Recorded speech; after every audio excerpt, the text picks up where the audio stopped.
On va parler de la grâce de Dieu cet après-midi. Je crois que certains ont besoin vraiment de cette grâce. Et on va lire ensemble dans 2 Corinthiens chapitre 12. On va écouter une parole de Jésus qui a été donnée à l'apôtre Paul et qui a beaucoup de choses à nous dire sur la grâce. Et tu as besoin de cette grâce dans ta vie, clairement. On a tous besoin de cette puissance, cette grâce. « 2 Corinthiens chapitre 12. Vous y êtes? On y est ensemble? Allez, je vais vous lire dans la version Semeur. Et avant de lire, juste, c'est un texte où Paul est en train d'être confronté à pas mal de drôles de chrétiens qui prêchent des choses un peu bizarres. Et il est entouré notamment d'un certain nombre qui sont un petit peu orgueilleux, qui se vantent de plein de choses et qui pensent que l'évangile, c'est un concours de puissance, qui mélange un petit peu peut-être avec la sorcellerie, avec tellement de choses, et puis ils ont l'impression qu'il faut se vanter d'accomplir des choses glorieuses. Et puis Paul va confronter en fait tous ces gens bizarres. Et en fait, grâce à cette confrontation, on découvre en fait une révélation que Paul avait reçue. Donc c'est une bonne chose d'être confronté. C'est grâce aux confrontations des fois qu'il y a des vérités qui sortent. Dis à ton voisin, c'est bon la confrontation.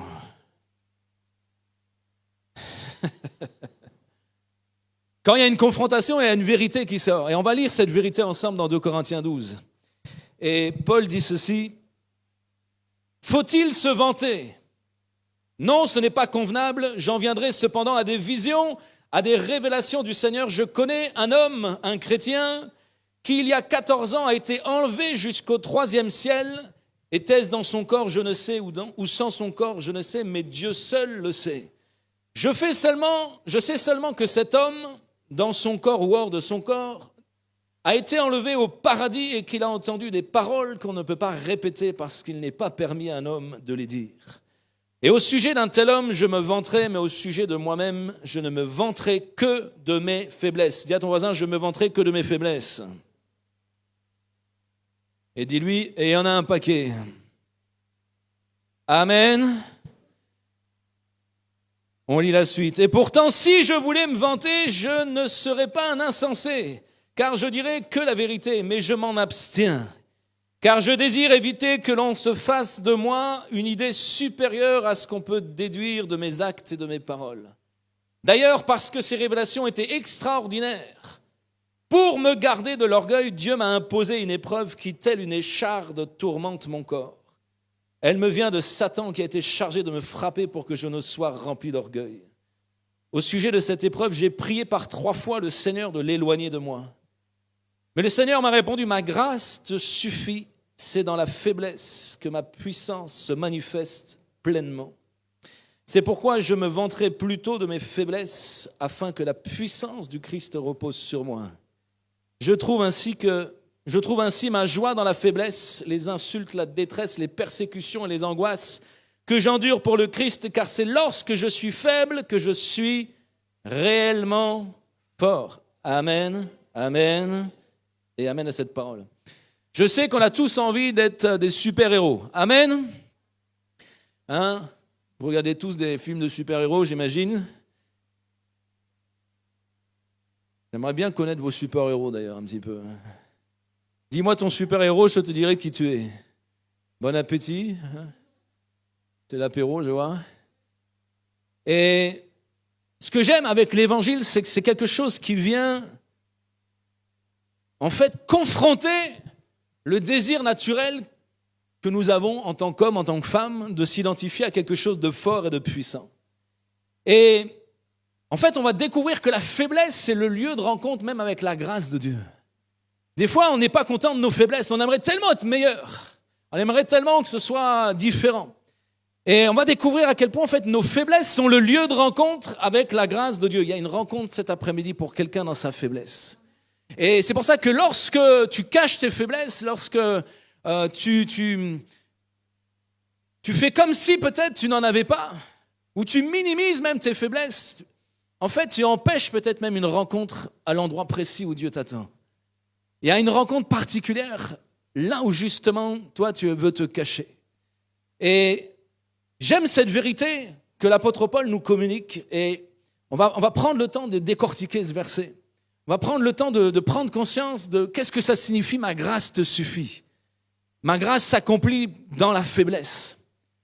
Mais j'aimerais que tu puisses, en fait, cet après-midi, ne pas avoir honte, ne pas avoir peur de tes faiblesses. Parce que c'est précisément là, cet après-midi, que Jésus va venir intervenir. Et je sais que certains, vous avez vraiment besoin d'un toucher de la grâce dans cette faiblesse particulière. Peut-être ce truc dont tu as honte, ce truc qui est plus fort que toi, pour l'instant.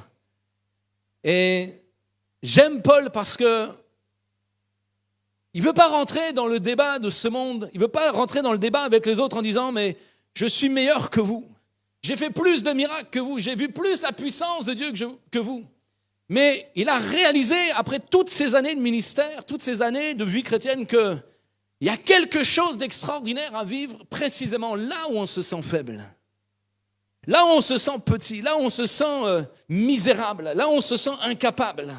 Donc s'il y a des incapables, des faibles, ou des gens qui se croient forts cet après-midi, c'est le bon endroit. Tu as choisi la bonne radio pour parler et pour entendre surtout l'évangile.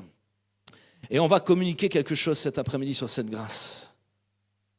Et je veux que tu puisses entendre la voix du Saint-Esprit cet après-midi. Je veux vraiment que tu puisses laisser le Saint-Esprit agir là précisément, où il y a quelque chose que tu caches depuis trop longtemps peut-être. Oh, t'inquiète pas, le Saint-Esprit ne va pas te dévoiler devant tout le monde. Il t'aime trop pour ça, puis on n'a pas le temps. Mais, ça serait trop long la liste. Mais il va faire son œuvre en toi, si tu le laisses faire. Et j'aimerais qu'on revienne sur cette parole, j'aimerais qu'on décortique cette parole. Verset 9. Jésus m'a dit, ma grâce te suffit, car ma puissance s'accomplit dans la faiblesse. Je me glorifierai donc bien plus volontiers de mes faiblesses, afin que la puissance de Christ repose sur moi. C'est pourquoi je me plais dans les faiblesses, dans les outrages, dans les calamités, dans les persécutions, dans les détresses pour Christ. Car quand je suis faible, c'est alors que je suis fort. Le texte commence par « Jésus m'a dit ». Et lorsqu'il y a une faiblesse dans notre vie, la première chose dont tu as besoin, c'est d'entendre la voix de Jésus. La première chose dont tu as besoin, c'est d'entendre la voix de Dieu. Et Dieu parle. Si on a mis en place ici cette église, c'est parce qu'on croit que Dieu parle vraiment. On ne croit pas que Dieu est un concept, une philosophie, une puissance impersonnelle, mais on croit que Dieu est un Dieu qui se révèle et qui parle. Et il veut parler dans ta faiblesse cet après-midi. Et l'église, c'est un lieu où Dieu veut vraiment parler de manière précise. Vous savez, il ne s'agit pas d'une religion où on va simplement réciter des belles prières, ça te fait du bien, et puis tu repars, et c'est extérieur à toi. Tu sais, la religion, c'est quelque chose qui nettoie, qui purifie, qui fait du bien en extérieur. Mais Jésus est venu pour qu'il y ait quelque chose qui se passe à l'intérieur. Dans les zones d'ombre, là où c'est compliqué, là où il y a besoin d'un toucher particulier. Et c'est plus encore là où tu as honte, où il y a une culpabilité, ou peut-être une difficulté particulière que Jésus a besoin de parler. Jésus veut te parler cet après-midi précisément dans ce domaine-là. Ce truc qui détruit ta vie, qui t'abîme, qui t'empêche d'avancer, qui te bloque. Ce lieu de rencontre, en fait, idéal pour la grâce de Dieu. Si tu vis cette réalité en toi, tu es un bon candidat pour la grâce. Et tu vas voir ce que ça signifie, la grâce. Mais ça commence par une parole. Commence à croire, avant même que j'ai terminé de prêcher, on va prier tout à l'heure, on va vivre encore un temps dans sa présence, mais commence à croire que Jésus veut te parler. Tu sais, des fois, on vient à l'église et on ne sait même plus pourquoi on vient à l'église, hein, ou on vient à l'église pour se faire du bien. Oui, mais viens à l'église parce que Dieu est un Dieu vivant qui veut parler à son église. Vous savez, la Bible termine avec l'Apocalypse, qui est un message à l'église, où Dieu parle à chaque église. Dieu a quelque chose à te dire. Et Jésus m'a dit, ma grâce te suffit. C'est quoi la grâce? C'est quoi la grâce? Est-ce que vous savez ce que c'est la grâce? Faveur imméritée. Ça, c'est la première définition de la grâce. C'est le premier niveau. C'est ce qu'on appelle la grâce salutaire. C'est une faveur imméritée. Tu n'as pas mérité que Jésus meure à la croix pour toi, c'est vrai. Mais vous allez découvrir cet après-midi peut-être qu'en fait, il y a 3 dimensions dans la grâce. Il y a une forme trinitaire dans la grâce. Alors, c'est quoi les autres dimensions de la grâce? La quoi? Ouais. Ça en fait partie, forcément. C'est quoi le deuxième niveau de la grâce? Le pardon, ça rentre dans le premier niveau. Jésus est mort sur la croix, c'est une grâce imméritée, une faveur imméritée. Tu es pardonné, la puissance du pardon. Tous tes péchés, tes iniquités sont effacés. Quel est le deuxième niveau de la grâce? Quand la faveur est venue dans ta vie, qu'est-ce qu'elle produit en toi? Qu'est-ce que le Saint-Esprit produit en toi? La repentance, ok? La foi, et c'est quoi tout ça? C'est quoi la foi? Alors la foi, c'est plus un don, mais il y a aussi les fruits, c'est vrai. Donc le deuxième niveau de la grâce, ce sont les dons que Dieu donne à chacun, les charis. En fait, en grec, c'est le mot charis, la grâce. Donc c'est la faveur imméritée, mais c'est aussi les dons. Le don de prophétie, c'est une grâce. Le don de parler en langue, c'est une grâce. Le don de guérir les malades, c'est une grâce. Le don de la foi, c'est une grâce. Ça, c'est le deuxième niveau de la grâce. Mais dans ce texte qu'on vient de lire, ce n'est pas ni le premier ni le deuxième niveau de la grâce dont il est question, c'est le troisième niveau. Et c'est quoi le troisième niveau de la grâce? Alors le ministère, ça va avec les dons. D'ailleurs, un ministère, c'est quelqu'un qui est donné. On appelle ça des ministères dons, tu es donné. Alors c'est quoi le troisième niveau de la grâce? Je sais que tu le vis, pour certains en tout cas, vous le vivez. Non, ce n'est pas les œuvres. Les œuvres, tu les accomplis avec les dons. Mais les œuvres, c'est une conséquence forcément. Les épreuves, non.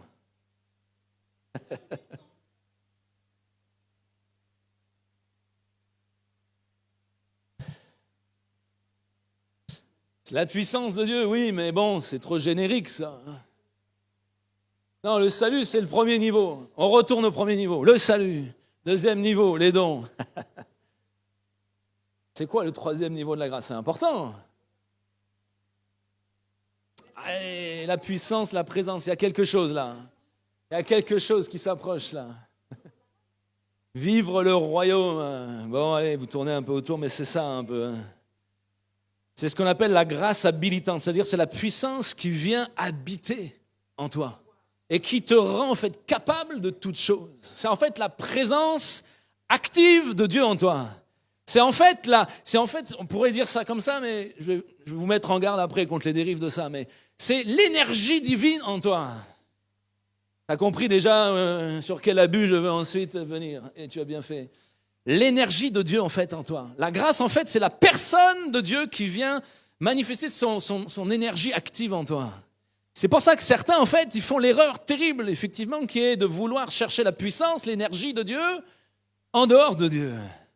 Et quand tu fais ça, tu deviens un sorcier, tu deviens un gourou, tu deviens un faux apôtre, un loup déguisé, tu deviens un pratiquant du New Age. Mais être chrétien, ce n'est pas chercher une puissance impersonnelle, c'est chercher la présence puissante et agissante de Dieu en nous. En fait, la puissance de Dieu, c'est une personne, c'est Christ. Et en fait, dans ce texte, on voit que c'est cette troisième dimension de la grâce. Paul n'est pas en train de dire « le fait que Jésus soit mort à la croix et que mes péchés soient pardonnés me suffit ». Il n'est pas en train de dire le simple fait qu'il m'a donné des dons, le don de prophétie, le ministère d'apôtre me suffit.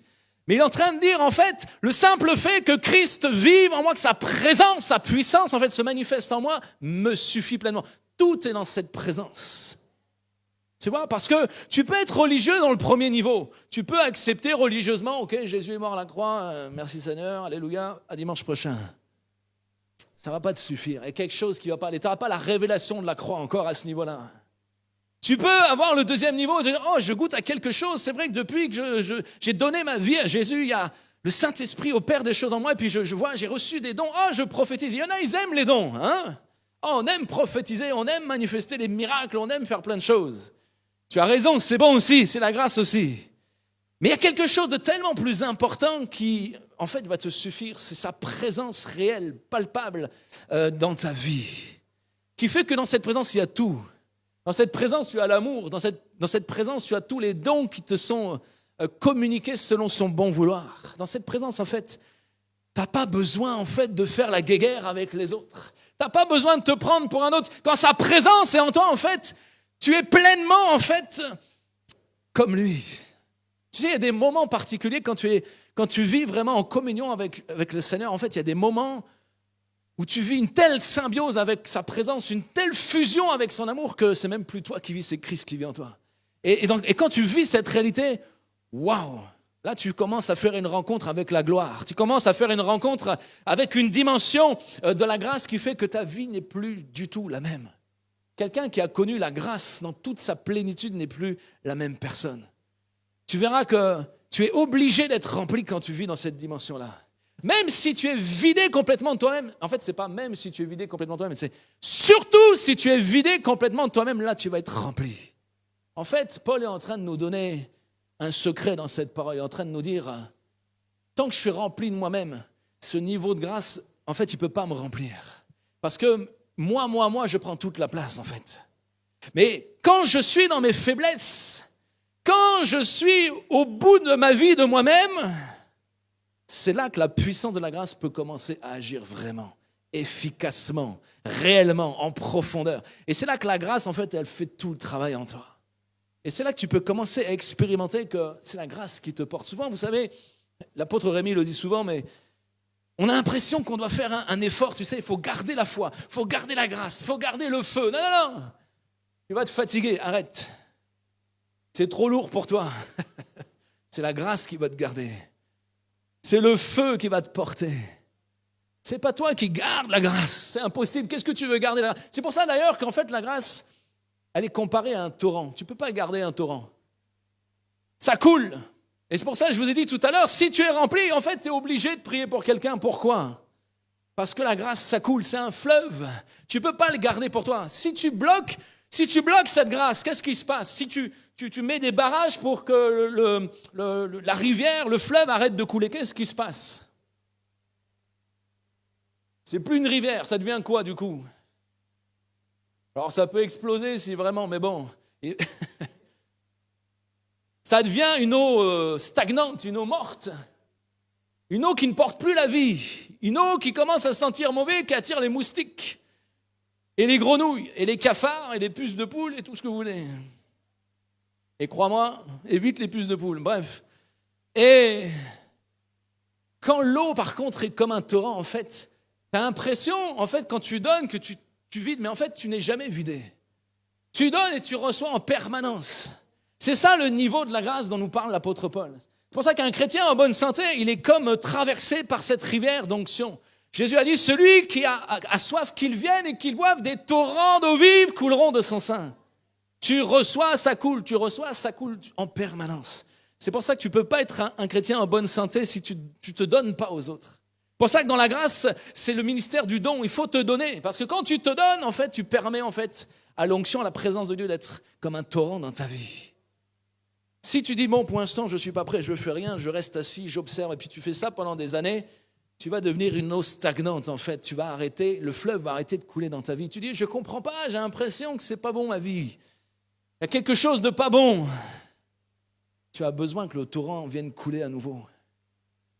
Mais Jésus n'est pas juste un torrent. Jésus n'est pas juste une puissance. Jésus, ce n'est pas juste une énergie impersonnelle. On ne fait pas du New Age. On vit la réalité de la personne de Christ en nous. Vous savez, j'aime regarder ce que le diable fait parce que ça m'aide à comprendre ce que Dieu a dit. À chaque dérive, à chaque abus, tu peux être sûr que ça provient d'une vérité de Dieu. Et s'il y a autant de gens qui cherchent à se réénergiser, à se ressourcer de toutes sortes de manières, à chercher l'énergie cosmique, les vibrations de je ne sais pas trop quoi, les chakras, je sais pas ce que c'est, bref, ouvre tes chakras. C'est parce qu'en fait, le diable a essayé d'enlever la substance la plus importante, c'est-à-dire la personne de Christ dans la puissance de Dieu. On veut bien la puissance de Dieu, on veut bien la bénédiction de Dieu, on veut bien les dons de Dieu, mais on ne veut pas Dieu. Parce que le problème de Dieu, qu'est-ce qui se passe? C'est quand il vient dans ta vie, ça change quelque chose. Oh, la puissance, c'est pas grave. Pourquoi les gens veulent la puissance cosmique? Parce que la puissance, c'est quelque chose qu'on manipule, qu'on utilise pour nous. Amen. Ah, je veux que la puissance cosmique me fasse du bien. Ouais. Jésus va te faire du bien, mais tu vas voir, il a une autre méthode. Et ça passe par le brisement, ça passe par la faiblesse, ça passe par le renoncement, ça passe par la croix. Ah non, enlève la croix, enlève le brisement, pasteur. Prêche la puissance, prêche l'onction, prêche l'énergie cosmique, prêche les vibrations dans l'esprit. On a beaucoup de chrétiens qui vibrent, hein? Mais ce que je désire pour toi, c'est que tu sois rempli de Christ. Paul est en train de dire, oh vous là, les super apôtres, là, vous vous vantez parce que vous faites des miracles, vous utilisez la puissance pour votre gloriole. Vous n'avez rien compris de la grâce. Paul est en train de dire à ces gens-là, oui, vous prenez pour des grands apôtres, des grands ministères, mais vous n'avez rien saisi de la puissance de la grâce. Vous n'avez rien compris comment cette grâce fonctionne. Et qui est l'auteur de cette grâce? Est-ce que Jésus s'est glorifié de manifester la puissance de Dieu? Et quel est l'endroit d'ailleurs où Jésus a manifesté le plus la puissance de Dieu? C'est à la croix. Quand il était nu, dépouillé, sans force, lié, attaché, sans aucun pouvoir humain. D'ailleurs, quelle était la dernière attaque du diable sur la croix? Est-ce que tu t'en souviens? Quelle était la dernière parole qui a été prononcée contre Jésus lorsque Jésus était à la croix? Si tu es le Fils de Dieu, vas-y, descends de la croix, montre-nous que tu as le pouvoir, vas-y. Mais Jésus savait une chose, c'est qu'il devait rester dans la faiblesse sur la croix jusqu'au bout. Qu'il ne devait surtout pas descendre de cette croix. Ce n'était pas une guerre, un combat de puissance pour montrer, regardez, ah non, vous inquiétez pas, vous allez vite comprendre que je suis le Fils de Dieu, mais vous allez le comprendre par la puissance de la grâce qui s'inscrit dans ma faiblesse. La faiblesse, c'est le lieu de la rencontre de la grâce. Oh, on veut tous être forts, on veut tous être beaux, on veut tous réussir nos vies en 3 points avec le coach à 5 000 €. Écoute, Jésus est le coach des coachs. Je ne sais pas quel est son prix. Si, je connais son prix. C'est le prix de ta vie. C'est un peu plus que 5 000 € en vérité. C'est ta vie qui va être crucifiée, mais qui va déclencher la manifestation de sa grâce. La grâce, c'est la plénitude de Dieu. Quelle tristesse de voir les gens essayer de capter les ondes cosmiques. Là, tu sais. Hey, j'ai une bonne nouvelle. Nous, la puissance, elle est là. Elle n'est pas là, elle n'est pas là. Elle est là. Regarde ton bide. Tu vois, moi, en fait, je suis en train de m'élargir. Ma femme croit que je grossis. Pas du tout. Je suis en train de m'élargir dans l'onction. Je vous expliquerai. Donc, si ta femme te fait des reproches, dis-lui, je m'élargis dans l'onction. Laisse-moi tranquille. Amen. Il faut pouvoir s'élargir pour enfanter. Hein. Ceux qui n'ont pas un gros bide, vous n'êtes pas en train d'enfanter. C'est pas bon. Ah, ça rassure, il y en a qui sont contents là. Ah, vas-y, prêche, pasteur, vas-y.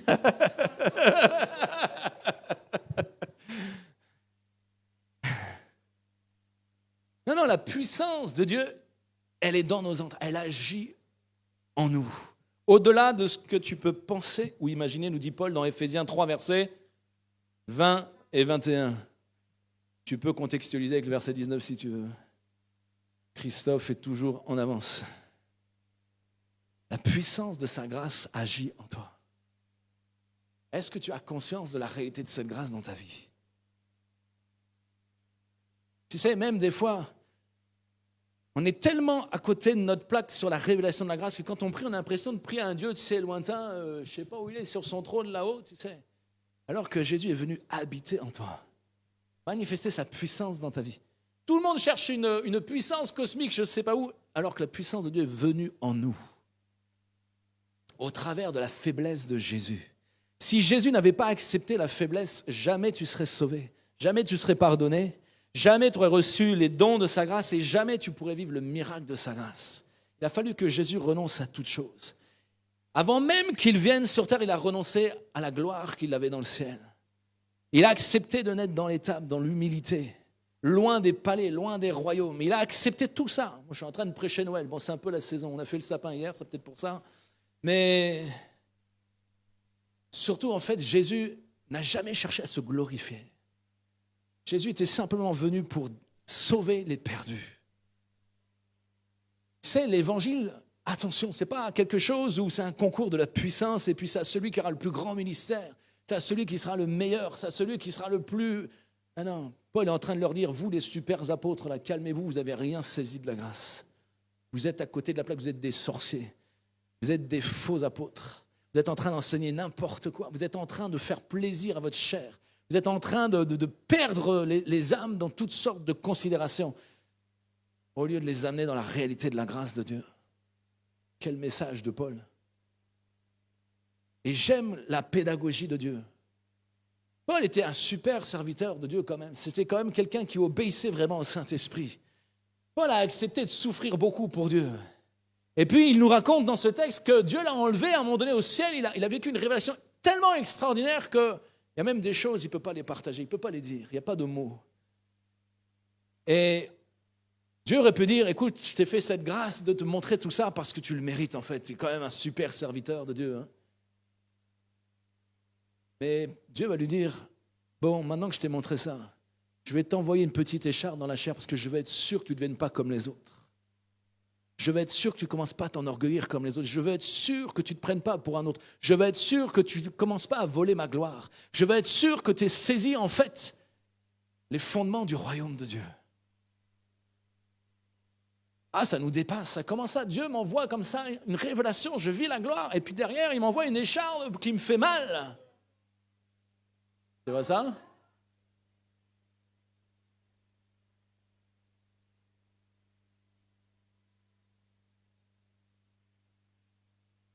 Il y a des explosions dessus, c'est bon signe. Encore Saint-Esprit, comme tu veux, hein, qui tu veux. Tu vois, la grâce, elle est légère comme ça. Est-ce que tu as envie que ta vie soit comme ça, là, tu vois, portée comme ça dans la grâce?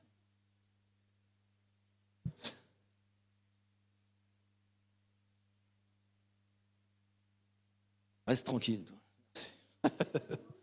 J'ai failli recevoir la grâce en direct. Hein. Il veut pas, hein? Tu vois ça? Incroyable. Il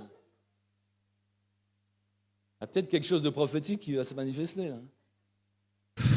Allez, on voit la grâce sur les gens un peu là. Allez. Cette église est un peu faux-folle. Hein. Il se passe des choses dans cette église qu'on ne voit pas ailleurs. Bon, si c'est que ça va. Merci Seigneur, je prends. Hein. Tu crois que j'aurai ça tous les dimanches, à chaque prédication, j'aurai.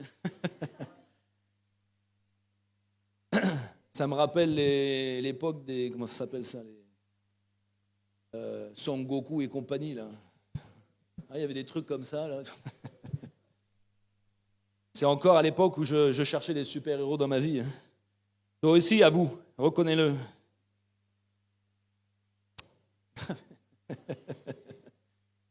Jésus est en train de te dire, tu vois, c'est dans cette faiblesse la plus profonde. Ne t'inquiète même pas de cette faiblesse, de cette souffrance, de cette écharde. Parce que c'est au travers de ça, en fait, que ma grâce va couler encore plus violemment dans ta vie. Paul a compris que l'évangile, ce n'est pas quelque chose de charnel.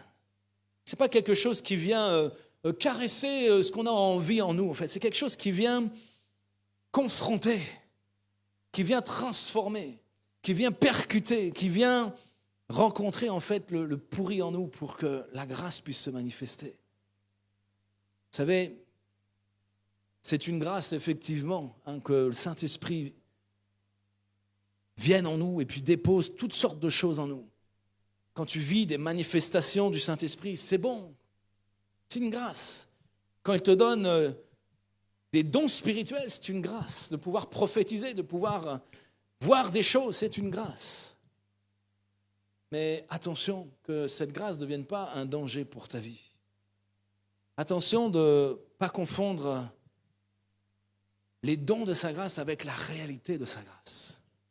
Ce n'est pas une puissance simplement qu'on sert, c'est une personne qui s'appelle Jésus-Christ. Et c'est pour ça que Jésus va dire à ceux qui vont lui dire à un moment donné, vous voyez ça dans Matthieu 7, « Mais on a chassé des démons en ton nom. » « Oui, mais je ne vous connais pas. »« Oui, mais on a prophétisé en ton nom. »« Oui, mais je ne vous connais pas. Qui êtes-vous » Et c'est là qu'on voit qu'il y a une différence entre la grâce et la grâce. Entre les dons de la grâce et puis la réalité de sa grâce dans ta vie. Ce que tu as besoin, c'est la réalité de sa grâce. Ma grâce te suffit, car ma puissance s'accomplit dans la faiblesse. La sagesse de Dieu, en fait, c'est une folie pour ce monde. Comment se fait-il que le plus grand héros de la terre, celui qui est capable, en fait, de pardonner tous tes péchés, en fait, s'est manifesté dans la plus grande des faiblesses? Vous savez, j'aime l'image prophétique de Jésus, de Christ, qui est l'agneau de Dieu. C'est l'agneau qui a manifesté toute la puissance du royaume. C'est-à-dire que c'est dans la faiblesse, l'image de l'animal le plus faible, que toute la puissance du royaume s'est manifestée. Toute la puissance glorieuse de Dieu s'est manifestée. Ce n'est pas le lion qui a été crucifié à la croix, c'est l'agneau de Dieu. Et l'agneau de Dieu, parce qu'il a accepté sa faiblesse, se laisser faire comme un agneau, est devenu le lion dans ta vie. Tu as besoin en fait de comprendre que tu dois, comme Jésus, passer par la réalité de l'agneau. Tu as besoin de comprendre qu'il y a quelque chose qui doit s'accomplir, une rencontre qui doit se passer dans ta faiblesse. Cherche pas à cacher tout ça, cherche pas à être un bon chrétien en apparence, cherche pas à mettre du maquillage spirituel sur ta vie. Mais laisse Dieu te toucher, te visiter dans ta faiblesse la plus profonde. Et tu vas voir ce qu'il va en faire. Tu vas voir que lorsque la grâce commence à travailler en toi et avec toi, tu vas voir ce qu'il va en faire. Il va t'amener à une transformation. Et tu as besoin d'être transformé. Il ne s'agit pas d'avoir levé la main un jour dans l'église, de dire « j'accepte Jésus, merci et soyez bénis ». Il s'agit de laisser la grâce de Dieu nous transformer de gloire en gloire. Il s'agit de vivre la réalité de cette grâce. Peut-être tu es venu chercher quelque chose cet après-midi à l'église. Je ne sais pas ce que tu es venu chercher, mais je sais ce dont tu as vraiment besoin. Peut-être tu es venu chercher un pardon pour quelque chose. Peut-être tu ne te sens pas bien. Peut-être tu es venu chercher une bénédiction particulière. Peut-être tu es venu chercher un peu de réconfort ou je ne sais quoi. Mais ce dont tu as vraiment besoin, c'est la réalité de la grâce dans ta vie. Vous savez, quand j'ai rencontré Jésus à l'âge de 17 ans, je n'avais aucune connaissance ni de Dieu, ni de Jésus, ni de la Bible. J'avais fait aucune théologie. J'avais rien de tout ça.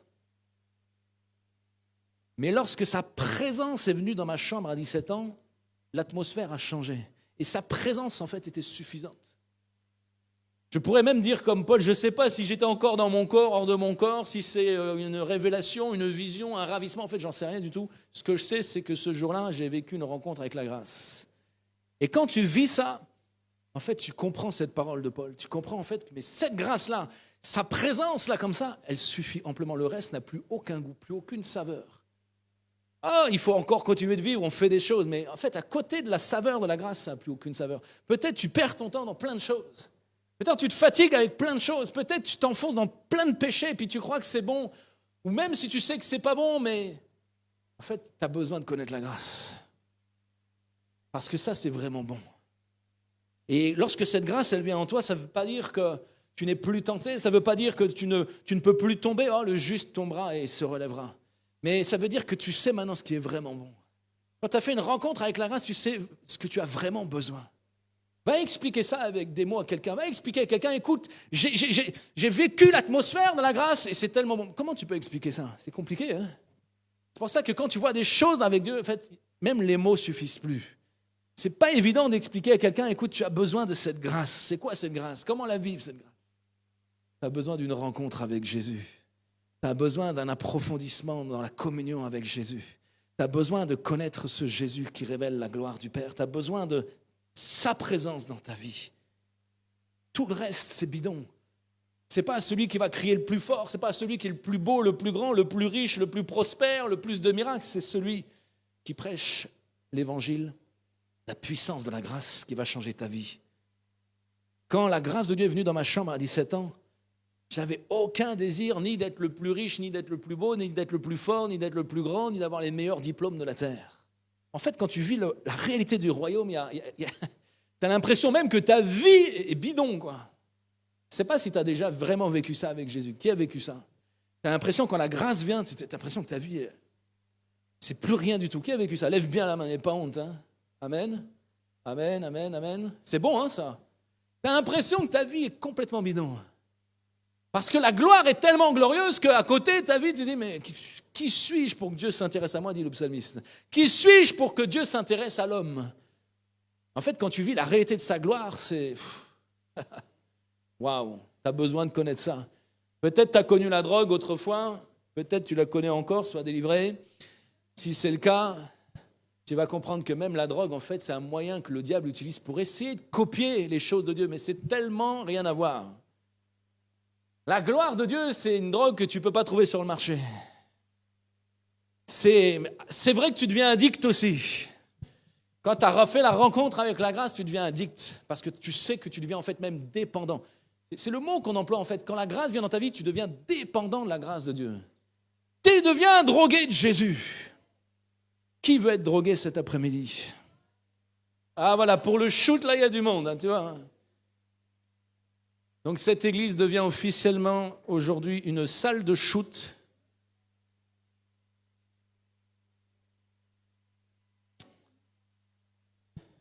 Jésus. Tu as besoin de devenir dépendant de la grâce. Regarde quand un drogué est dépendant de sa drogue, regarde à quel point cette dépendance est une aliénation, une destruction. Et c'est pas beau à voir. Hein. Son âme est liée à cette chose, en fait. Son âme est liée à ce produit. Son âme est liée à cette substance. Mais quand tu deviens dépendant de la grâce de Dieu, cette dépendance qu'elle produit en toi, c'est quelque chose, c'est une libération à tous les niveaux de ta vie. J'aimerais que tu réalises ça. Et Jésus n'est pas juste une substance. Jésus, c'est vraiment une personne qui vient résider en toi. Jésus a dit, je frappe à la porte, en fait, c'est celui qui m'ouvre, j'entre et je vais manger avec lui. Jésus veut prendre le repas avec toi, il veut discuter avec toi, il veut parler avec toi, il a des choses à te dire, il a des choses à communiquer avec toi. Tu as besoin de rencontrer Jésus vraiment cet après-midi. Il y a quelqu'un qui a vraiment besoin. En général, quand je presse ce genre de message, je sais que c'est pour tout le monde, mais je sais que c'est aussi pour quelqu'un. C'est souvent pour tout le monde, mais c'est souvent aussi pour quelqu'un. Et je sais que quelqu'un a certainement besoin de cette grâce. On en a tous besoin. Hein? Mais même si tu as déjà rencontré Jésus, des fois tu as besoin de revenir pleinement dans la réalité de cette grâce. Parce que tu sais, il y a quelque chose qui lutte en permanence contre cette grâce. Il y a des habitudes comme ça dans ta vie, où même quand tu connais la grâce, tu as envie en fait de poser tes mains humaines sur cette grâce. Tu as envie d'en faire un truc que tu maîtrises, que tu manipules. Tu as envie d'en faire ta petite religion. Jésus veut faire exploser ta religion. Il faut que ça explose. Ce n'est pas une question de religion, c'est une question de vivre réellement dans la puissance de sa grâce. Des fois, tu as rencontré cette grâce, elle est venue vers toi et puis tu as résisté à cause de ton péché, tu as résisté à cause de ta colère, tu as résisté à cause de ta haine, à cause de ta violence, tu as résisté à cause de ta rébellion, tu as résisté à cause de tellement de choses. Et tu ne voulais pas que cette grâce vienne brûler toutes choses en toi. Tu as besoin que le Saint-Esprit brûle toutes choses en toi cet après-midi. Peut-être tu as besoin d'une profonde délivrance. Peut-être tu as besoin de renoncer à quelque chose de précis. Peut-être tu as besoin de renoncer à de la drogue. Peut-être tu as besoin de renoncer à une addiction particulière. Peut-être tu as besoin de renoncer à des mauvais comportements, à des mauvaises relations. Peut-être tu as besoin de renoncer à toutes sortes de choses en fait qui bloquent ta vie, qui détruisent ta vie. Et lorsque la grâce, elle vient dans ta vie, lorsque cette réalité de la grâce vient, tout change. Ma grâce te suffit. Qu'est-ce que ça veut dire te suffit en grec? Alors, est-ce qu'il y a des hellénistes parmi nous? Personne n'a fait de grec à l'école?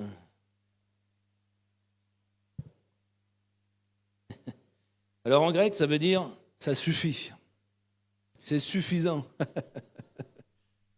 Ça veut dire qu'il y a une plénitude. Ma grâce, en fait, elle est plénitude en toi. Ma grâce, elle prend toute la place, en fait, que tu lui laisses. Et plus tu te vides de toi-même, plus tu laisses, en fait, la place à la grâce, en fait, plus la plénitude peut agir au travers de ta vie. Tu n'as besoin de rien d'autre que ce que cette grâce veut te donner dans ta vie. C'est ça que ça signifie. Ma grâce te suffit, tu n'as besoin de rien d'autre. Cherchez d'abord le royaume des cieux et tout le reste vous seront donnés par-dessus. Quand tu es dans la réalité du royaume, en fait, ce qui était hyper important pour toi avant ne l'est plus. Tu sais, peut-être quelqu'un, il aime, c'est un passionné d'études, et peut-être tu vas faire des années d'études, et c'est bien, fais-le. Mais je t'assure qu'un jour, quand tu vis une réalité de la gloire, tu as l'impression que même tes études, c'est du pipi de chat à côté. Et tu dis, ok, je vais le faire quand même parce qu'il faut le faire, mais maintenant que j'écoutais la gloire, c'est compliqué. Tout ce qui avait de l'importance, peut-être, j'aimerais ces choses-là. Peut-être, à la base, tu étais quelqu'un de très matérialiste, mais quand tu goûtes à la grâce, en fait, à la gloire de Dieu, c'est tellement pâle que tu dis, non, mais pourquoi je perds mon temps des fois pour ces choses-là? Pourquoi je gaspille mon énergie pour ça? Et tu as remarqué que quand le diable agit dans la vie des gens de ce monde, en fait, les gens courent partout pour se remplir de trucs qui ne fonctionnent pas et ensuite ils cherchent des énergies pour essayer d'aller mieux, tu vois. Je dis, mais déjà arrête de courir partout et commence à rencontrer Jésus-Christ.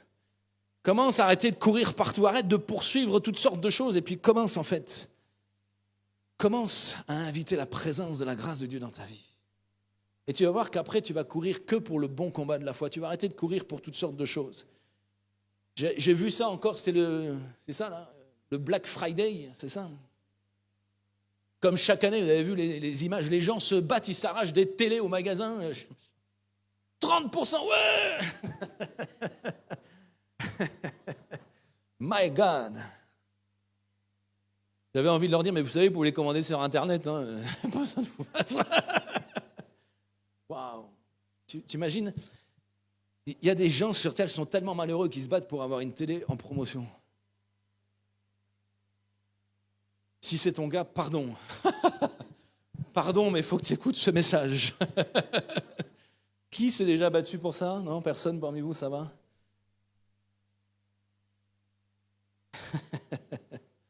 C'est terrible. Hein? Mais vous savez, en fait, le diable... Jésus a dit, on reconnaît un arbre à son fruit, mais on reconnaît justement aussi le diable à son fruit. Et quand tu vois les gens comme ça, tu te dis, waouh, en fait, c'est ça que le diable fait dans ce monde.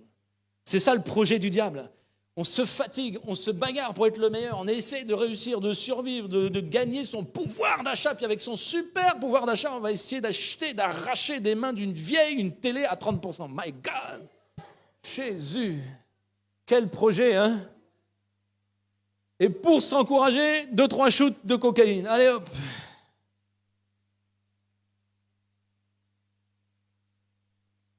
C'est terrible quand même, non? C'est ça, hein? C'est comme ça que ça marche un peu ou pas? Paul a découvert un secret. Alors, il ne peut pas le dire avec des mots humains. Tu vois, il y a des choses qu'il a eues, il ne peut pas le dire. Mais là, il est en train de te donner un secret. Il y a quelque chose quand la grâce se manifeste dans ta faiblesse. Quand en fait, tu arrêtes de courir après n'importe quoi et que tu dis, ok, viens Seigneur, là, j'ai besoin de toi, là. À cet endroit précis. J'en ai marre, en fait, de ma vie à cet endroit-là précis, là. Et dis bien de quoi il s'agit, là, cet endroit-là précis. Je sais qu'on a tous reçu un don extraordinaire. C'est de voir le besoin de la grâce dans la vie de l'autre. Remarquez, chez ton voisin, écoute le message sur toi. Là, la grâce, elle veut te visiter toi. C'est toi qui en as besoin. C'est vraiment toi. Tu sais, toi qui te dis, ouais, non, c'est pas pour moi. C'est toi, justement, toi là. C'est toi. Mais en réalité, c'est moi qui en ai besoin aussi. Et si tu n'en veux pas, tant pis pour toi, mais moi, je vais rentrer dans cette réalité-là. Parce qu'il y a quelque chose à rencontrer dans cette grâce. Et je sais que cette grâce, elle est pleinement suffisante. Dis à ton voisin, ça me suffit. Sam, ça me suffit.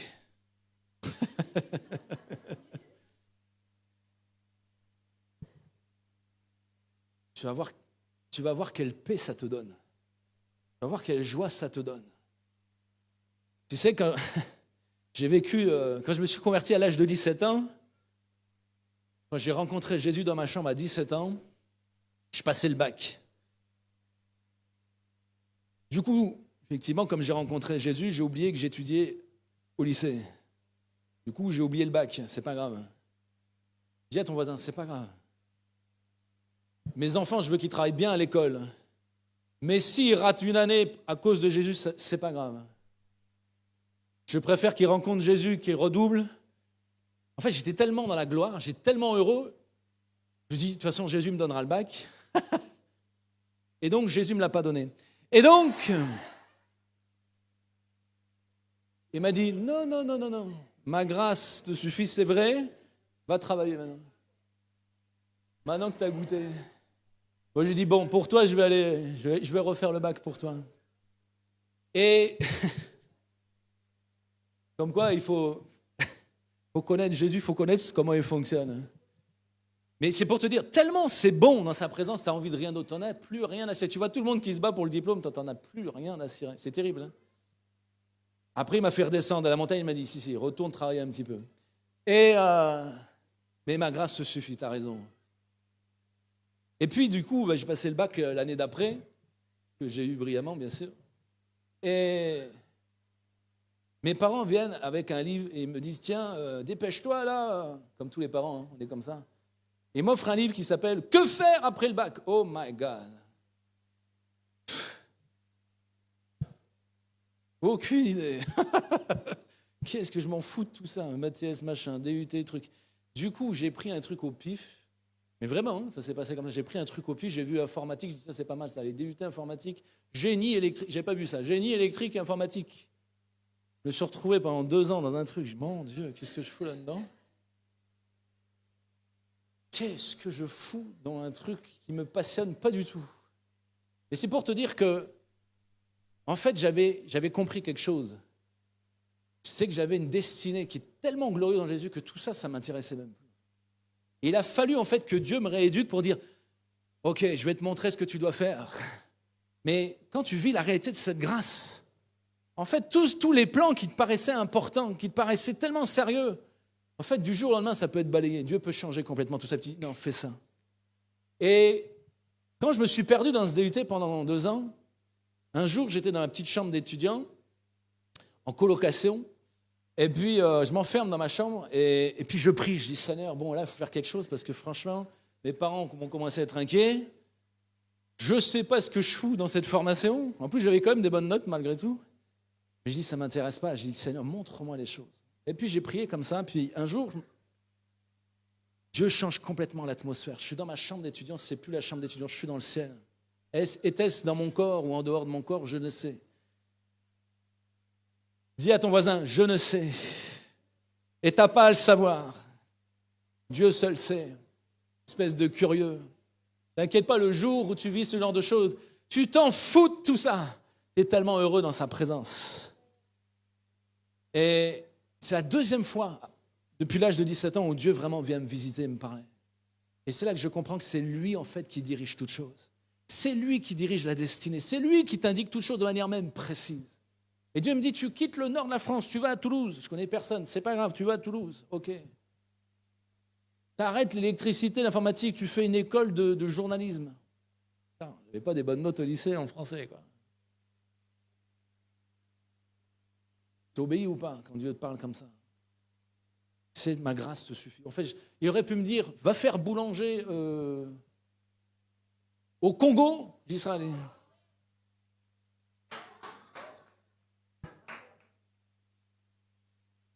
Parce que quand Dieu te parle dans ces moments-là, même si ça paraît bizarre, tu obéis quand même. Tu vois. J'étais sûr, boulanger au Congo. Bon, tant que ce n'est pas le Cameroun, ça va. Mais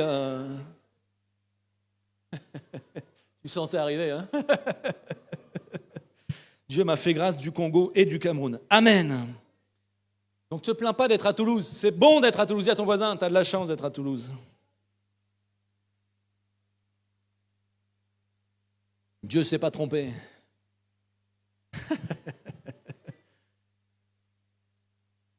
Bon, je ne sais plus ce que je disais, mais en tout cas, je suis en train de témoigner. C'est intéressant, c'est l'essentiel. Hein. En fait, quand Jésus dit « ma grâce te suffit », ça veut dire ma force vitale, la force de Dieu, l'énergie de Dieu, toute la puissance créatrice de Dieu, toute la capacité surnaturelle de Dieu te sont données en permanence. Je ne sais pas si tu réalises ça.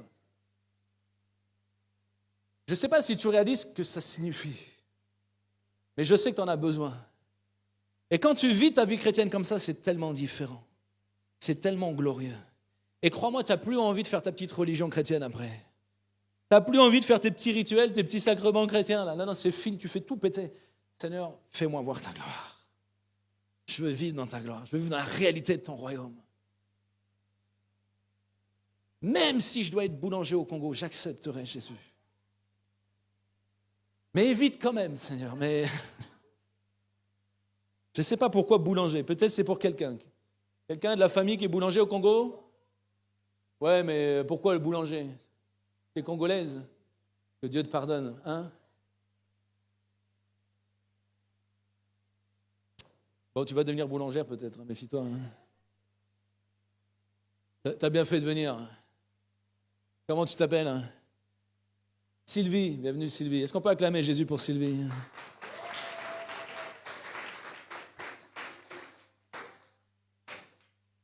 Qui va devenir boulangère. Amen. Elle n'était pas prête à ça. Non, obéis à ce que le Saint-Esprit te dira, c'est mieux. Mes projets ne sont pas bons, mais ceux du Saint-Esprit sont bons pour toi. Mais méfie-toi parce que parfois mes blagues sont prophétiques. Et donc, tu pourrais te retrouver boulangère, un de ces quatre. Faire des beignets. Ma grâce te suffit, ma puissance s'accomplit dans la faiblesse. Je me glorifierai donc bien plus volontiers de mes faiblesses. Tu vois, l'évangile, c'est de se glorifier de ses faiblesses. C'est bizarre, c'est pas ce qu'on a appris. Hein? En général, on préfère cacher ses faiblesses. J'ai remarqué quelque chose dans ce monde, quand tu confrontes les gens, en général, ils ne sont pas là en train de recevoir, te dire « oui, c'est vrai, tu as raison, je vais me remettre en question, oui, ça m'intéresse ». Hein, quand on a confronté l'école, ils n'ont pas dit « ah oui, tiens, pourquoi pas, je n'avais pas vu ça comme ça. On va peut-être remettre en question la façon de faire. » Non, c'est pas comme ça. Parce que les gens, en fait, veulent paraître forts, ils veulent montrer qu'ils maîtrisent leur vie et leur... Écoute, Jésus a besoin de te rencontrer dans tes faiblesses. Il faut que tu vides quelque chose pour qu'il puisse te remplir. Il faut que tu laisses, en fait, Christ prendre toute la place. Et c'est pour ça qu'on va prier cet après-midi. C'est pour ça que Paul dira, dans une autre lettre, il va dire, mais en fait, je ne veux rien entendre d'autre que Christ et Christ crucifié, en fait. 1 Corinthiens 2, si tu veux. Ça doit être par là, 2 ou 3. 2? Bon, je te fais confiance. Je ne veux rien entendre d'autre que Christ et Christ crucifié. Paul avait compris une révélation, il avait catché quelque chose. Tu n'as besoin que de Jésus-Christ. Tu crois que tu as besoin d'autre chose? Non, je sais que tu le crois. Je l'ai cru un temps aussi. On croit qu'on a besoin de beaucoup de choses, c'est vrai ou pas? Tu crois encore que tu as besoin de certaines choses, vraiment, hein? Tu as besoin de Netflix, tu as besoin de... Il y a quoi encore? Je ne sais pas, Canal+, Ligue 1+. Tu ne connais pas tout ça. Tu es déjà dans la gloire, ma sœur. Laisse ça. Laisse ça à la génération Z. On croit qu'on a besoin de beaucoup de choses. Mais en fait, tu as vraiment besoin de Christ. Tu as réellement besoin d'une rencontre et d'une communion avec Jésus-Christ. D'une communion vivante. Que la grâce vous soit donnée de la part du Père, au travers de Jésus-Christ, par la communion du Saint-Esprit. Il y a une grâce dans la communion lorsqu'elle est réelle. Ne cherche pas une faveur en fait. Ne cherche pas une bénédiction extérieure. Cherche à être rempli de sa grâce. Cherche à être rempli de sa présence. Cherche à être en communion avec le Père au travers du Fils, par la puissance du Saint-Esprit qui agit en toi. Ouais, je sais que tu crois que tu as besoin de beaucoup de choses. Et peut-être là encore plus à Noël. Ah, la liste des cadeaux, on a besoin de plein de choses.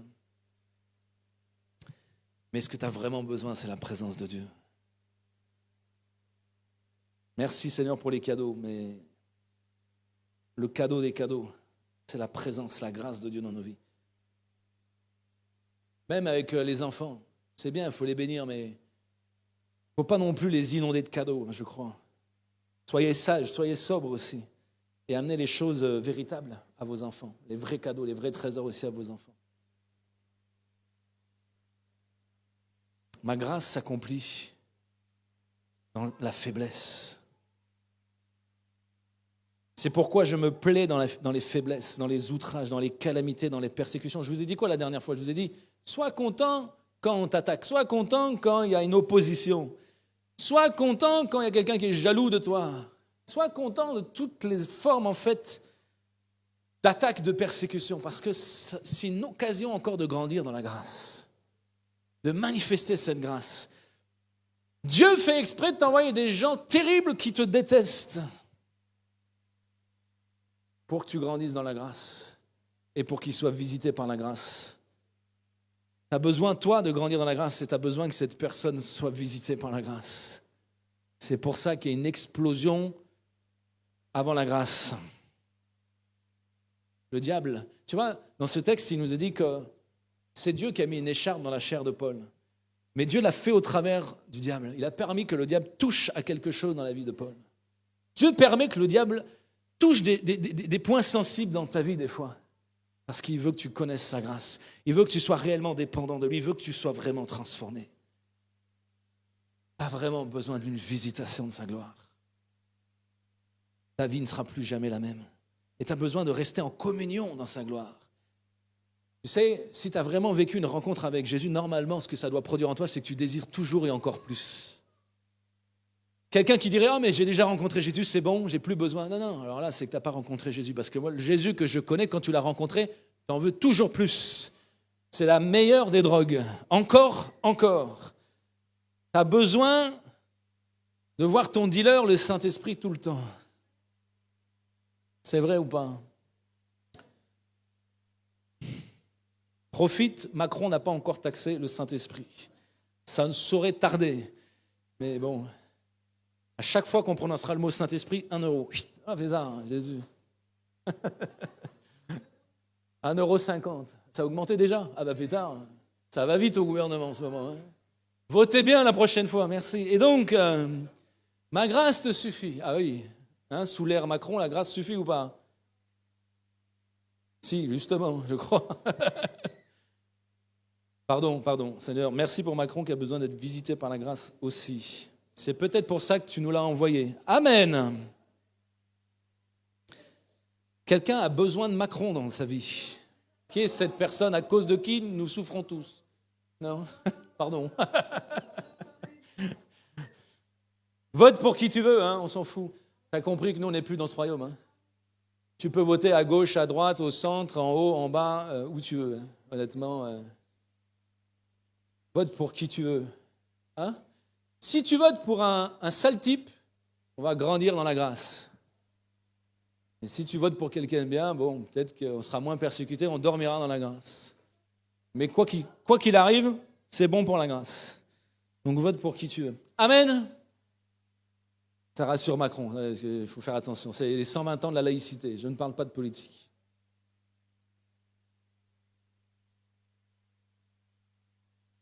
C'est pourquoi je me plais dans les faiblesses, dans les outrages, dans les calamités, dans les persécutions, dans les détresses. Est-ce que tu te plais dans les détresses? Tu vois, c'est que tu ne connais pas Jésus encore.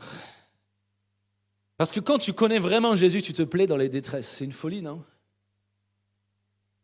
Tu vois, c'est ça la puissance de la grâce. C'est que même dans des situations de détresse où normalement, ce n'est pas agréable. Normalement, c'est tout sauf agréable. En fait, quand tu es dans ces détresses et que tu sens la grâce de Dieu sur ta vie, waouh, il y a quelque chose de différent. Ah, tu sens la détresse venir quand même, mais la manière dont tu vas l'accueillir, la détresse, c'est pas la même. Il y a quelque chose qui va se passer dans tes détresses. Il y a quelqu'un qui traverse peut-être un moment de détresse. Tu as besoin de la grâce particulière de Dieu dans ta vie. Tu as besoin d'une rencontre vraiment avec le Saint-Esprit.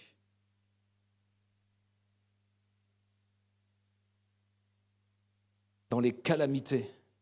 Qui veut vivre une calamité pour grandir dans la grâce? À part Nadège. Nadège, c'est une kamikaze. Ça compte pas. Nadège, elle a déjà reçu toutes les grâces avant tout le monde.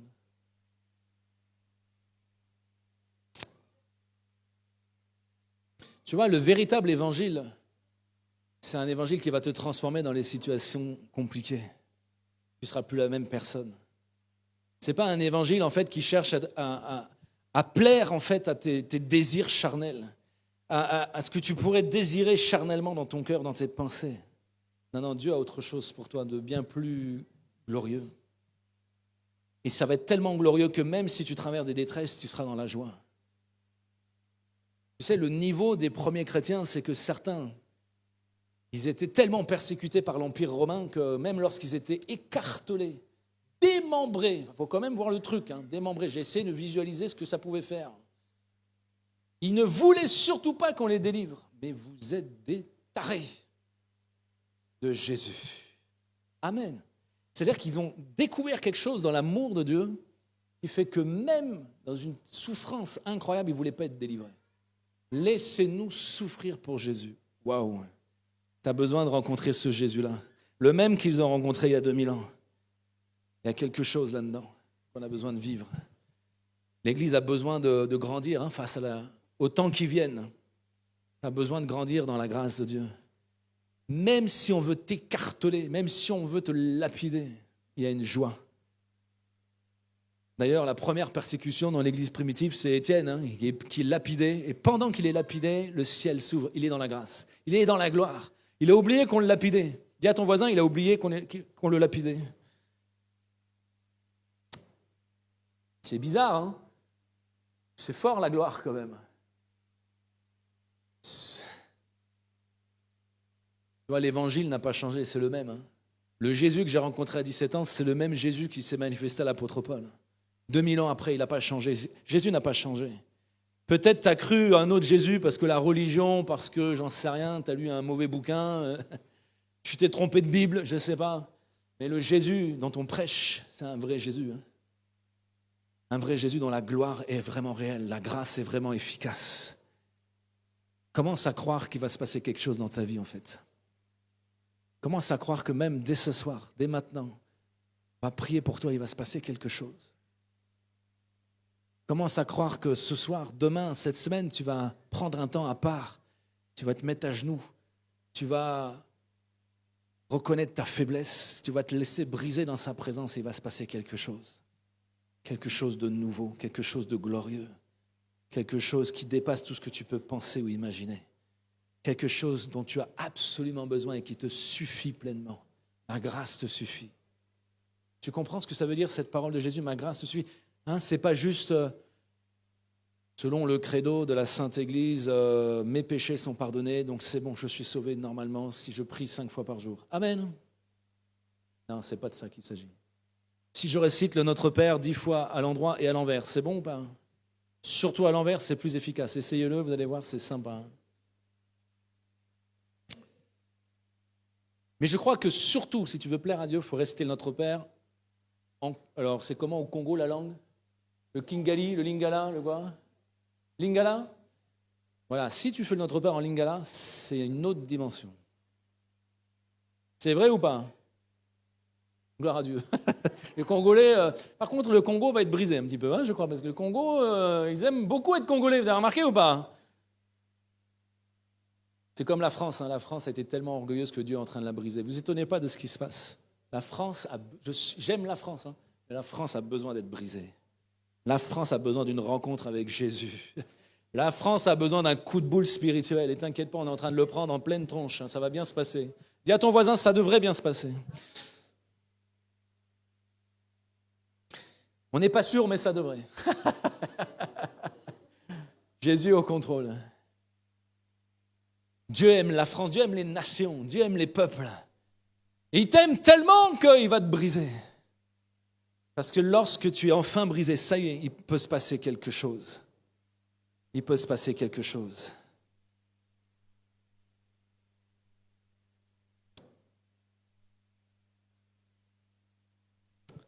Tu sais, ce message sur la grâce, Paul l'a reçu en révélation de manière vraiment extraordinaire. Mais en fait, la Bible a toujours parlé de ça. Quand tu regardes, par exemple, bien avant, même dans l'Ancien Testament, quand tu lis l'histoire de Gédéon, tu te rappelles l'histoire de Gédéon, qui faisait face à un ennemi, et puis il croyait en fait que c'était à la force de son armée, il fallait un maximum de soldats. Macron recrute d'ailleurs, si vous voulez, l'armée, allez-y. Et il croyait que plus il aurait d'hommes armés, plus ça, il avait de chances de gagner. Et j'aime comment Dieu va fonctionner avec Gédéon. Ah ouais, d'accord, toi tu veux gagner, mais tu veux t'accaparer la victoire. Tu veux pouvoir dire, si j'ai gagné, c'est grâce à moi, je suis un bon général, un bon chef. Dieu dit, non, enlève tous les soldats, là, t'en gardes que 300. C'est bon, ça. Comment ça, on va gagner avec 300 ? Ouais, avec 300, juste avec 300. De toute façon, c'est même pas eux qui vont faire la diff, t'inquiète pas. Laisse faire Dieu. Il avait besoin de connaître la grâce. Gédéon croyait que c'était par la force, par la puissance qu'il allait conquérir les choses. C'est pas comme ça que tu vas y arriver. On a essayé d'être fort et puissant face à Poutine, mais je ne suis pas sûr que ça marche bien. Mais en tous les cas, même Poutine a besoin de la grâce de Jésus. Amen. Avant qu'il meure. Il est vieux là, il est malade. Avant qu'il meure. On va prier pour Vladimir tout à l'heure, vous êtes d'accord ? Vous n'étiez pas prêts, hein ? C'est une église bizarre quand même. Mais pourquoi pas, Dieu peut toucher le cœur de Vladimir aussi. Plus le cœur est pourri, plus il y a une chance qu'il y ait une rencontre incroyable avec Jésus. La Bible dit quoi ? Là où le péché abonde. Alors imagine ce qui va se passer avec Macron et Poutine. Imagine seulement. Mais peut-être qu'on n'est pas mieux qu'eux. Hein. Et la même puissance de la grâce va se manifester dans ta vie. Amen. C'est qui le dictateur au Congo ? Enfin, le président, pardon, au Congo. C'est toujours le même depuis 50 ans, c'est ça ?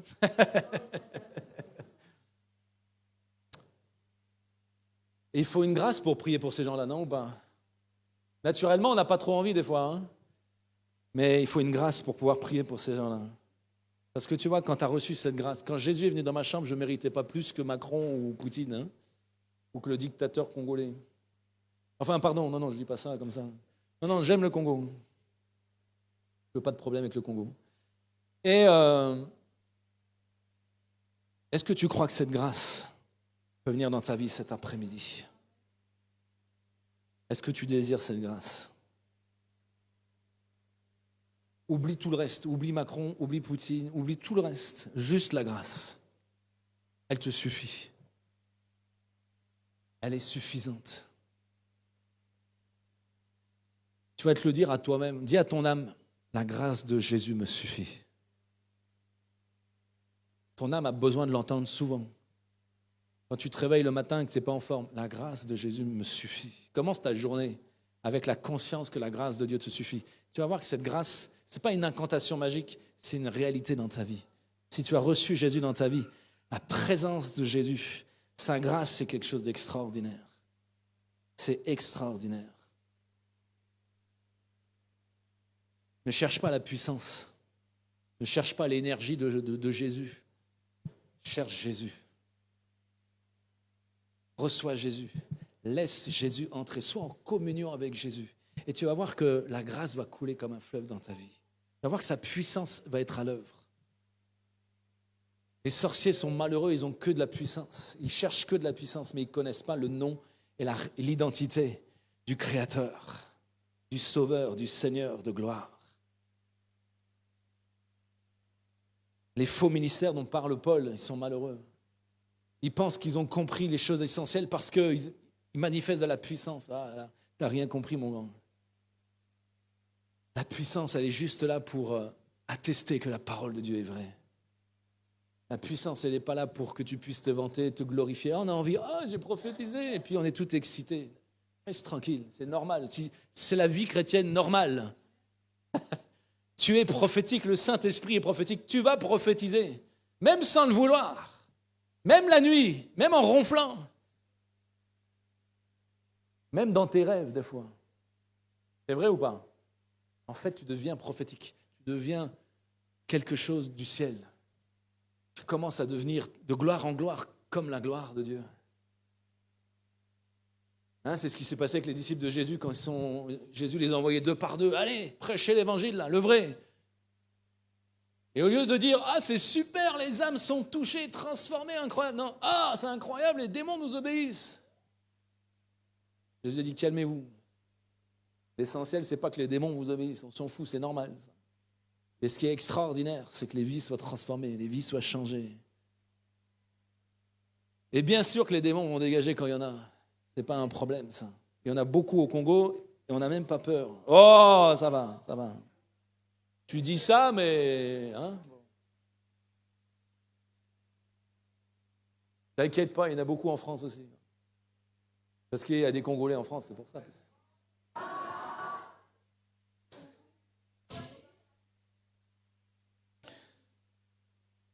Non, on vous aime les Congolais. Amen. Dis-le plus fort encore. On va prier. Tu vois, je sais que des fois, tu as envie de prier comme Paul. Par 3 fois, j'ai dit au Père, délivre-moi. Jésus, délivre-moi de cette écharpe. Non, non, ce n'est pas la bonne prière. Jusque-là, tu as prié la mauvaise prière. Maintenant, tu vas prier la bonne. Seigneur, merci pour cette écharpe dans la chair. Merci de me garder en fait dans l'humilité, afin que ta gloire puisse se manifester dans ma vie. Dieu cherche un peuple qui s'humilie et qui prie. Et sa gloire peut se manifester. Plus tu vas t'humilier, plus tu vas te laisser faire entre les mains du Père, plus la gloire va être incroyable. Plus tu vas vouloir t'accaparer la gloire de Dieu, plus Dieu va résister. La Bible le dit ou quoi? Dieu résiste aux orgueilleux, mais il fait grâce aux humbles. Il y a une grâce pour les personnes qui veulent être humbles ce soir. Allez, piano, amène le ciel sur la terre. Pianiste de Jésus. Et on va prendre le temps de prier. Je ne sais pas comment Jésus faisait pour faire le ministère sans un pianiste comme Isaac. Ou comme René, quoi. Je sais pas. On est bénis de les avoir ou pas. Ils sont bons. Hein. Tu as remarqué que des fois, tu es dans l'adoration comme ça, et puis tu entends un instrument, tu te dis, c'est bizarre, j'ai pas vu l'instrument ici. Mais ils ont tellement d'instruments dans leur clavier, là. Accordéon, flûte à bec, guitare électrique. Et j'aime comment Dieu les utilise. J'aime la grâce qui se manifeste par des dons. C'est des dons, hein. Ils ont l'oreille musicale. Gloire à Dieu pour ceux qui ont l'oreille musicale. Moi, j'ai dû faire 10 ans de solfège. Ça va mieux. Mais bon... T'as fait combien de solfège? Ça s'appelle la grâce. Hein, le mec qui te joue comme ça sans avoir fait de solfège. René, t'as fait combien de solfège? Quoi? C'est quoi le solfège? Jésus. Tu vois pourquoi la grâce est dangereuse? Parce que là, tu peux commencer à être jaloux. Tu vois, il y a un truc en moi qui est jaloux. Ah, Seigneur. Bah bien sûr qu'on le sait que tu n'as jamais fait, René. Ça fait 20 ans que je suis jaloux de toi. Tu vois la grâce, hein? Ah, quand elle est dans la vie des autres, des fois on n'aime pas. Hein. Non, moi je suis béni. Soyez bénis avec les dons que Dieu a déposés en vous. Est-ce que tu es heureux quand tu vois la grâce de Dieu dans la vie de quelqu'un d'autre? Ou est-ce que ça déclenche un truc en toi, pas propre? Passe un coup de sanitol, là. Sanitol tout. Sanitol tout dans la maison.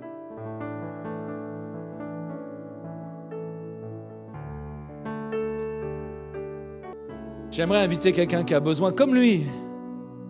Tu vois, essaie d'être aussi humble que lui. Ça va pas être facile, hein. Si tu veux vraiment qu'on prie pour toi, si tu as besoin vraiment d'une rencontre avec la grâce, viens devant. N'aie pas honte, n'aie pas peur. Personne ne va te juger. Personne ne va te condamner. Personne n'est mieux que toi. Que celui qui croit être mieux que celui qui s'avance, qu'il n'oublie pas d'où il vient. Amen. Celui qui a besoin de Jésus vient devant. On va prier pour toi.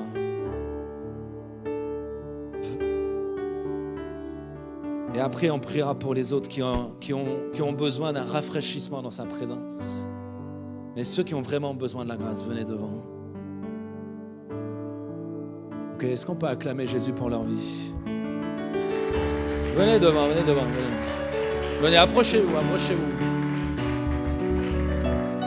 Jessica, approche-toi, viens devant, viens devant. Comment tu t'appelles, grand? Tu es grand, non? Comment tu t'appelles? Eric. Ok. Welcome, Eric.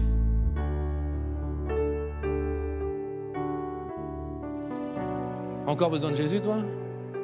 C'est vrai? Est-ce que quelqu'un d'autre veut donner vraiment sa vie à Jésus? Avec Jessica, avec Eric, avec ma petite Evelyne qui a besoin d'une nouvelle rencontre encore plus violente. En fait, c'est ta famille qui a besoin de Jésus. C'est ton foyer qui a besoin de Jésus, toi. On va prier pour ça. Que la grâce soit dans ton foyer. Est-ce que quelqu'un d'autre veut s'avancer dans la présence de Dieu? On peut éteindre peut-être juste les lumières comme ça, on est entre nous. Hein, c'est en mode plus tranquille. Voilà.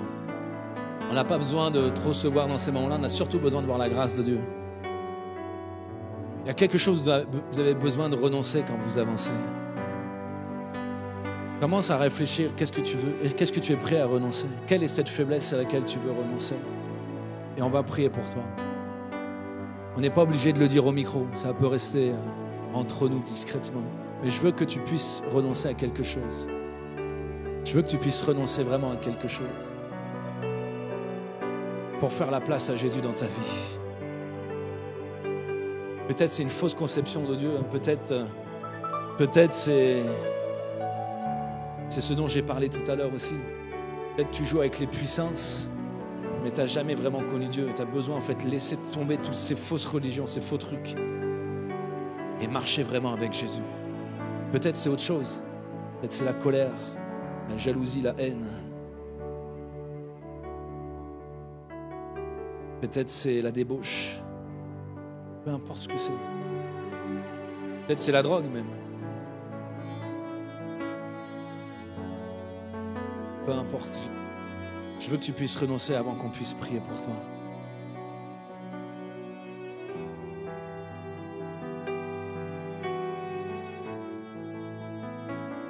Et ceux qui n'ont peut-être pas osé s'avancer, vous pouvez faire cette prière aussi. Renonce à quelque chose là où tu es assis. Peut-être tu n'as pas osé t'avancer, tu peux encore le faire d'ailleurs, on est entre nous. Mais même si tu restes assis, fais cette prière. Fais cette prière. Commence à renoncer à quelque chose. Commence à renoncer à quelque chose.